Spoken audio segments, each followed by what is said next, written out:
Hello, Goosebump fanatics and nostalgia lovers, and welcome to my retrospect of all the Goosebump references in Goosebumps the game from 2015. Now let me lay out a few ground rules for this video.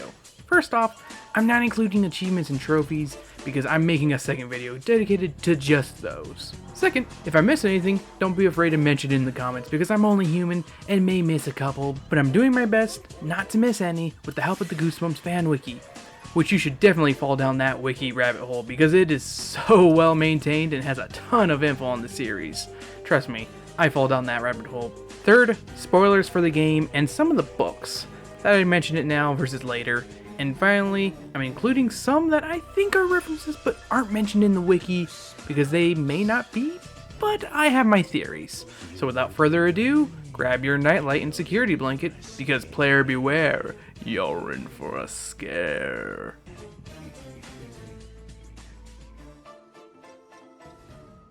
Starting off at the beginning cutscene where the delivery driver mentions a haunted car. Then the other says, "You can't scare me with that old story," and our other delivery guy mentions that's not even his hairiest adventure. Then the other replies with evil genies from Scream of the Evil Genie. Then we're given a shot filled to the brim with references. Starting with the nearest, we have a scarecrow from Scarecrow Walks at Midnight. Then in the corner, we have what appears to be a werewolf skin. At least that's what the wiki thinks, and I'm inclined to agree because that's an underrated book and deserves way more love. Then if we zoom in, we see a canister filled with a mysterious green liquid that I'm personally going to count as our first sighting of monster blood. Be ready to see more of that later on. I'm not going to count the top hat quite yet, because that goes with someone else, but we do have a sarcophagus in the other corner, which could be a reference to the Curse of the Mummy's Tomb, Return of the Mummy, or even Don't Wake Mummy. Then dead center, we got our main man himself, Slappy from Night of the Living Dummy. Now for the real fun, we have our first monster that can kill us with the plant clone of Dr. Brewer from which we will dispose of with some weed killer instead of an axe like the original book. Now we're back to the crashed delivery truck and we see a shrunken head. Huh, so that's how I got it. The wiki claims this is the Phantom of the Auditorium, and yet again, I'm not inclined to disagree. Honestly, I thought it was a random vampire. Also, let's make sure to grab that top hat because it's going to lead to our next reference, because it belongs to this cute rabbit who seems to be having one bad hair day, but not anymore since you gave him back his hat and reveals that he's the one and only Amazo. Next, we're attacked by Mad Vampire Poodle, which I don't think we'll be feeding anytime soon, but that dog isn't walking itself, and it's being walked by Mrs. Forster, who is from the short story Home Sweet Home from Even More Tales to Give You Goosebumps. Now for a really random reference that's not even on the wiki that I found myself. Inside your mailbox are some coupons for Dairy Freeze, which is where Terry Banks, Greg Banks' brother from Say Cheese and Die, works at. And I'd like to welcome you all to where we will be spending a good chunk of this game, and also our next reference. Welcome to Dead House. Inside the Dead House, we are greeted by our dear Aunt Dahlia, from the short story, An Old Story, from Still More Tales to Give You Goosebumps, and a really silly episode of the TV series. But whatever you do, don't drink that prune juice, but maybe slip some into her cup and see what happens. So if you end up drinking that thick prune juice, you will get a game over, but meet 3 ghostly kids in the foyer. Now in all honesty, I can only identify one of these 3 kids, and it's the little girl at the end, and here's how. If you move to the living room, you'll find a large cuckoo clock. And guess what? It's the cuckoo clock of doom. If you look closer at the clock, you'll find that 1988 is a little loose and can be removed with a flathead screwdriver. And you'll hear a scream from the foyer and find that the little girl is gone. Just like how Tara in Cuckoo Clock of Doom disappeared after the year 1988 was removed from the clock. So let us return back to the living room and point out that portrait of Murder the Clown from A Nightmare on Clown Street from the Goosebumps Most Wanted series. Now if we look to the right of Murder, there's a portrait of a mummy, but that is definitely supposed to be a portrait of Prince Koru. And that's about all we get from the inside of the living room. So let's go to the kitchen. Alright, time for a machine gun fire of references in the kitchen. Inside the fridge is a prune juice from An Old Story. Then there's also a jar of jelly jam. Now if we open up the pantry, we'll find some purple peanut butter, which I'm pretty sure you should be aware of. Unless you want to shrink. Now let's go underneath the sink and discover a gruel. The sponge-like creature from it came from beneath the sink. Hopefully there's no lynx around here.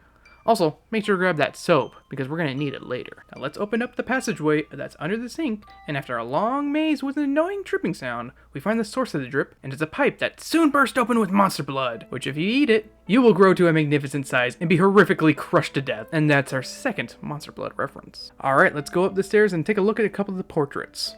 On the far left is a captain, who I had to actually look up to find out who he was, but his name is Captain Longman One Leg, from the Goosebumps Horrorland book, Creep from the Deep. Next we have a very clever reference to the headless ghost himself, Andrew Craw. Don't be afraid to return his head.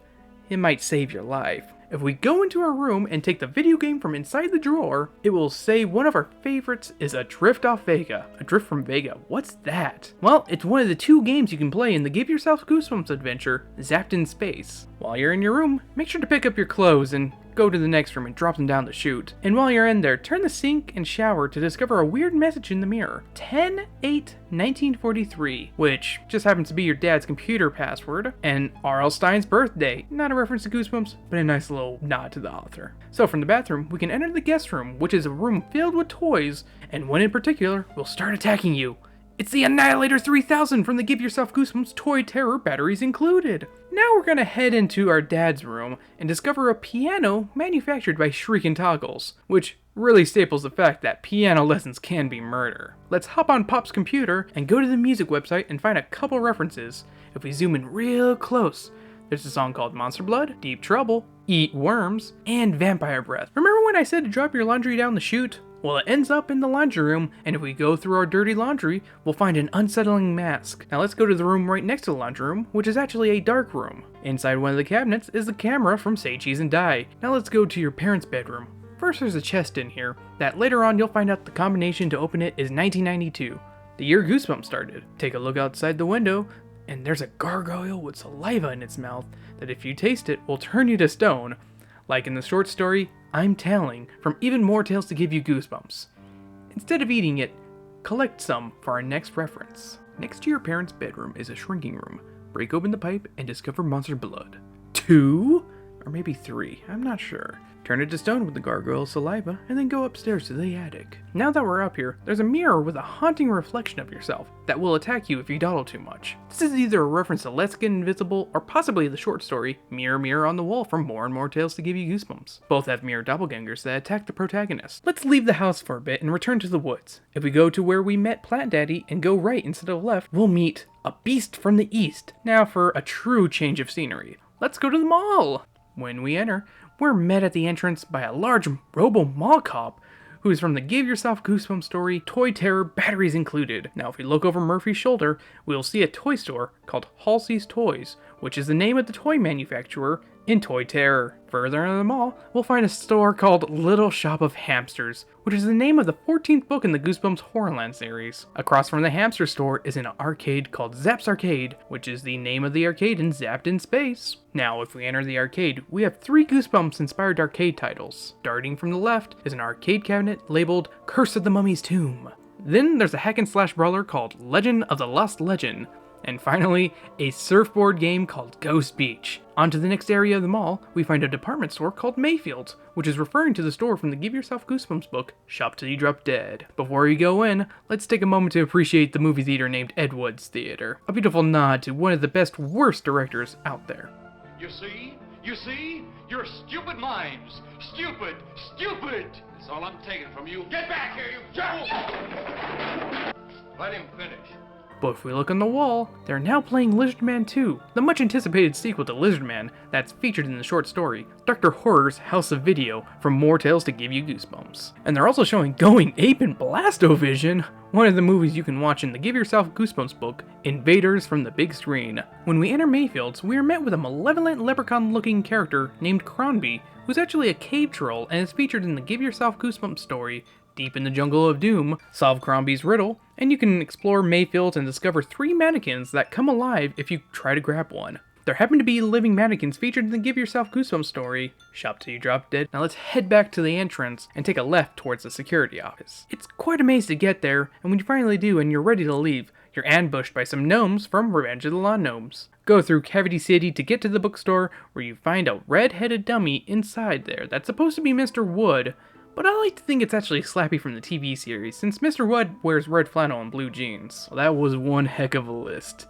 Thanks for joining me on this trip through Goosebumps the game and looking at all of its references. If I missed any, don't be afraid to leave a comment down below. I'm only human like I said before, and may have missed some. And yet again, I'd love to thank the people at the Goosebumps Wiki.